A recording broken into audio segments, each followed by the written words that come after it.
akhra birrul walidain. Nomor 3 kula singkat, wa birru asdiqaihi, berbuat baik kepada teman-temannya orang tua. Bapak jenengan ketika hidup tepak uripe bapak, koncone bapak itu sapa?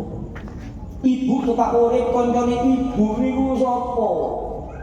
Jenengan anake ketika bapak ibu sudah meninggal dunia nyambung dengan teman-temannya bapak, teman-temannya ibu, berbuat baik kepada mereka, itu cara birrul walidain. Yang keempat, wasilatur rahim allati la tusal illa biwasitati, silaturahmi yang dimana rahim tersebut tadi, kerabat tadi itu tidak tersambung kecuali karena sebab hikmah.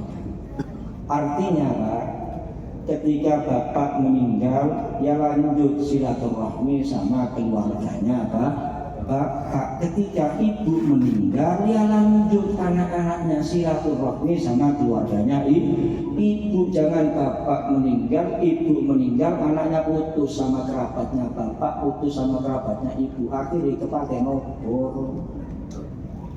Selain 4 ini yang tidak kalah pentingnya, kalau jenengan di satu kota lah paling tidak para hadirin, apalagi satu desa, apalagi satu dusun, ziarah ke makamnya orang tua, jangan ditinggal. Orang Pasuruan ini lek bangun ziarah wali nomor 1, jagune ziarah awliya orang Pasuruan. Lek ono pialane kena Pasuruan Pak ziarah wali, piala ziarah wali. Lho mboten larang wali 5, wali 9, istiqomah. Silakan dilanjut, dapat barokahnya awliya.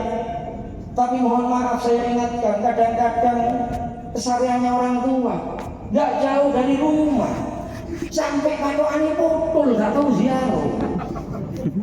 Ini realita yang terjadi di masyarakat. Ziarah keliling kemana-mana ke para awliya, wong tuane dhewe nggak tahu diziarahi. Padahal itu cara birrul walidain. Yang setunggal riwayat, man zara qabra abawaihi aw ahadahuma fi jum'atin marratan ghufira lahu wa kutiba barrah. Siapa yang ziarah ke makam kedua orang tuanya atau salah satunya sepekan sekali saja, gak usah bendino, diampuni dosanya dia dan dia ditulis sebagai anak yang berbakti. Karena itu hiburannya orang tua kita dalam kubur itu ketika kita datang bersimpu duduk di pusarannya orang tua. Ditunggu-tunggu kedatangan kita ini, ditunggu-tunggu. Ya sampai kali seurip lho. Lan jenengan di anak kerja di Jakarta. Riyo mudik.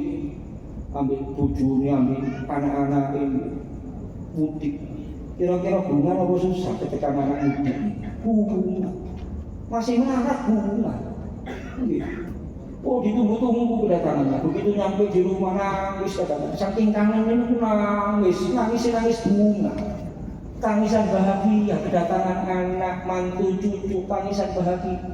Terus kate balik maneh nang Jakarta ditangisi maneh, sik kangen bapaknya, sik kangen ibu nak, golek prei maneh mulya maneh, sambang maneh. Demikian juga di alam kubur ini. Kapan ini anakku ini? Ditunggu-tunggu ini kedatangan kita sama bapak kita, sama ibu kita, ditunggu-tunggu kapan kita bersimpu di pusaranya. Karena dari riwayat para hadis teng kitab Sabilul Idzika, anasu ma yakunul mayyitu fi qabrihi idza zarahu man kana yuhibbuhu fi darid dunya. Mayit di kuburan itu paling merasa terhibur ketika diziarahi oleh orang yang paling ia cintai sewaktu ia masih hidup di atas dunia. Pertanyaan ini, yang sepuh itu si uripe sing paling dicintai sinten ya? Tonggone ya? Koncone ya?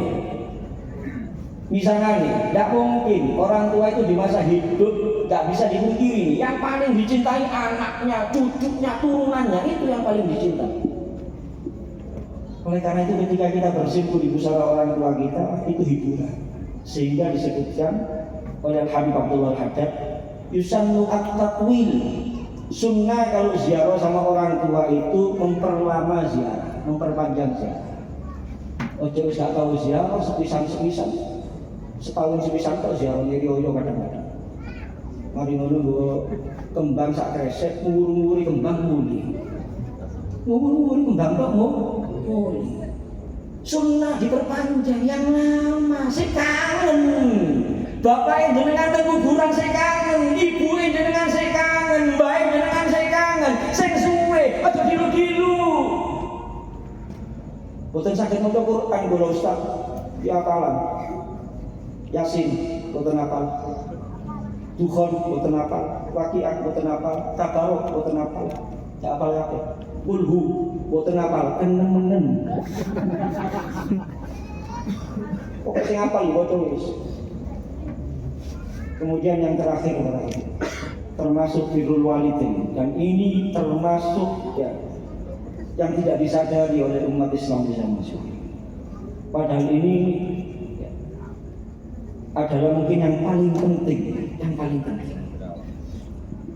Orang beriman itu di alam kubur, dan kita sama-sama tahu, mereka itu mengetahui apa yang dilakukan anaknya, cucunya, dan turunnya. Jadi bapak kita, ibu kita yang di dalam kubur itu, apa yang kita perbuat di atas dunia ini mereka tahu. Oleh karena itu, monggo cara birrul walidain setelah orang tua di alam kubur itu, perilaku kita yang baik. Sing maksiat mari bapak pejah, ibu pejah, ojo dilanjut. Orang tua kita itu di masa hidupnya yang paling susah itu kapan sih? Ketika melihat kita anaknya ini berbuat yang tidak baik, berbuat yang tercela, berbuat dosa, berbuat yang dimurkai Allah, melakukan perbuatan yang bisa mencoreng nama baik orang tua, membuat malu orang tua di tengah-tengah masyarakat. Itu yang paling menyusahkan orang tua kita di masa hidupnya. Maka setelah orang tua meninggal, jangan dilanjut. Cukup sudah kita ingin menyusahkan orang tua di masa hidupnya dengan dosa dan maksiat. Jangan sudah menyusahkan di masa hidupnya, di alam kubur masih disusahkan. Di dunia gelisah dengan kita, takut kita maksiat dan dosa. Di alam kubur masih dilanjut, dibuat gelisah orang tua kita di alam kuburnya dengan dosa dan maksiat. Jangan sampai itu kita lakukan. Bertobat-tobatan nasuh, berbuatlah yang baik, jadilah hamba Allah yang bertakwa, jadilah umatnya Nabi Muhammad yang patuh dan taat kepada Nabi Muhammad, agar orang tua kita dalam kuburnya berbahagia. Ini saja yang bisa saya sampaikan, mudah-mudahan manfaat, kurang lebihnya mohon maaf. Kita mohon kepada Allah Subhanahu wa Ta'ala, sebagaimana malam hari ini kita bersama-sama berkumpul karena cinta kepada Nabi Muhammad SAW, bahagia atas lahirnya Nabi Muhammad SAW. Mudah-mudahan besok di akhirat. Amin. Kita semua kumpul di barisan Nabi Muhammad. Amin. Di sofnya Nabi Muhammad. Amin. Di bawah benderanya Nabi Muhammad. Amin. Mata kita diizinkan oleh Allah memandang indahnya wajah Nabi Muhammad, mendengar suaranya Nabi Muhammad, minum dari telaganya Nabi Muhammad, melewati sirat di belakangnya Nabi Muhammad, masuk surga bersama Nabi Muhammad, selamat dari api neraka bi syafaatin Nabi Muhammad sallallahu alaihi wasallam. Amin ya rabbal alamin, amin ya rabbal alamin. Kurang lebihnya mohon maaf. Wassalamualaikum warahmatullahi wabarakatuh. Waalaikumsalam warahmatullahi wabarakatuh.